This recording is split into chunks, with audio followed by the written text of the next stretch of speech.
Well, Kyrie Irving is officially out and Kemba Walker is in on Wednesday afternoon. He was announced as an official member of the Boston Celtics in front of the media. He will wear number 8, but let's get down to the nitty-gritty. Obviously, people are pretty pleased with Kemba Walker coming to Boston. The excitement can be felt around the city.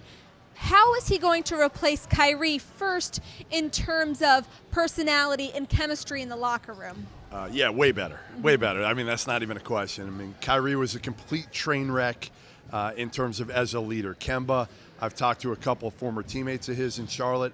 They say he's a fantastic leader. Not super vocal, not going to get up in guys too often, but certainly when he needs to, he will do that. He'll talk, and but he's a guy that's consistent, and that's something Kyrie wasn't. Kyrie was moody. Players didn't know what to expect. Brad Stevens didn't know what to expect. Danny Ainge didn't know what to expect. With Kemba Walker, you know what you are getting on the court, off the court, in the locker room every single day.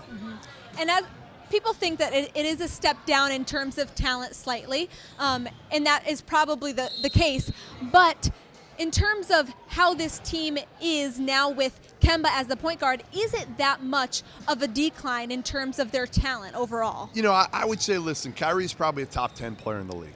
Kemba's probably a top 20 player in the league. The difference is, again, I think Kyrie, certainly with the ball in his hands, is able to do a little bit more for himself. I think Kemba, you're going to see it with this team with a lot more weapons, that he's able to make people better.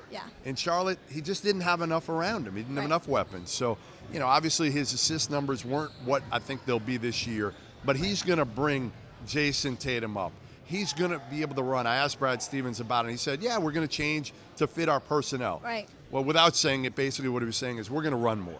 Because Kemba, that fits him. Kyrie wanted to play a little bit more in the half court. You know, dribble. Kemba, they're going to go, and that's going to make Jaylen Brown a lot better because he's much better in transition.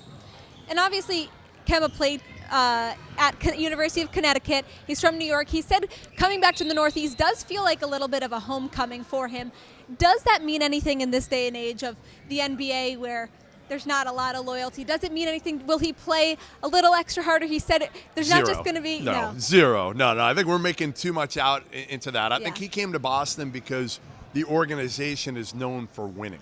They made him a priority. As soon as Danny Ainge knew he wasn't going to keep Kyrie Irving, he focused on Kemba Walker, a guy that could, again, fill the void, make people better, score, bring the locker room back. You know, you've got to recruit to your coach sometimes. And I think that's what Danny Ainge has learned with Brad Stevens is, you know what, Kyrie Irving's, the Boogie Cousins, those guys probably don't fit Brad Stevens as a coach. Kemba Walker fits him perfectly. And Kemba was also saying that there's nothing more important to him than having a great relationship with his head coach. What did you make of those comments? Was it a slight at Irving? No, I don't think it was. I mean, I think, listen, I think everybody in the league understands how easy it is to play for Brad Stevens. And they know each other a little bit from the worst championship game in NCAA tournament history, Butler-UConn. It was awful.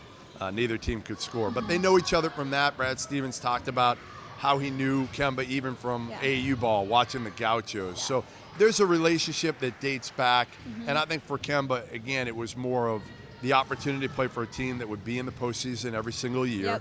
And for Brad Stevens, it's obviously about getting a guy in who's going to be an extension of him, to be a leader, to be a guy that can run the team, and he doesn't have to worry about, you know, what he's like in the locker room or, again, the moodiness that came with Kyrie. Well, Jeff Goodman of Stadium, thank you for joining us. For all of the rest of our Celtics off-season coverage, head to our website at clnsmedia.com and subscribe to our YouTube channel at CLNS Media.